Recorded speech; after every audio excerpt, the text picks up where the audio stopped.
امیر جماعت اسلامی کراچی منم ظفر خان نے کہا ہے کہ وزیر اعظم کل کراچی آئے تو درجنوں گاڑیوں کے پروٹوکول کے ساتھ شہر کی سڑکوں پر گھومتے رہے مگر گل پلازہ جیسے سانحے کے بعد کراچی آنے کی زحمت محسوس نہیں کی گئی۔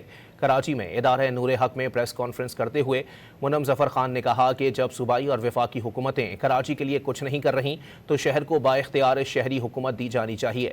منم ظفر خان نے کراچی میں ٹریفک حادثات پر تشویش ظاہر کرتے ہوئے کہا کہ 1 جنوری سے مارچ تک 200 سے زائد افراد جاں بحق ہو چکے ہیں، جن میں 86 افراد ڈمپرز کے باعث جاں بحق ہوئے۔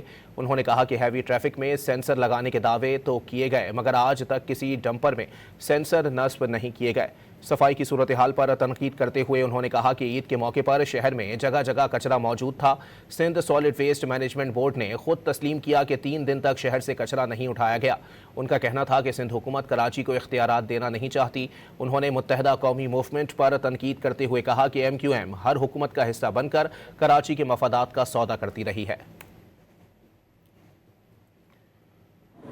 MQM اپنی پیپلز پارٹی کی ملی بھگت کے ساتھ کراچی کے سارے محکمے MQM نے چند وزارتوں کے عرض سارے محکمے کراچی کے محکمے سندھ کے حوالے کر دیے، جن میں Sindh solid waste management board بھی شامل ہے، جو نااہل ترین ادارہ، کرپٹ ترین ادارہ بنا ہوا ہے۔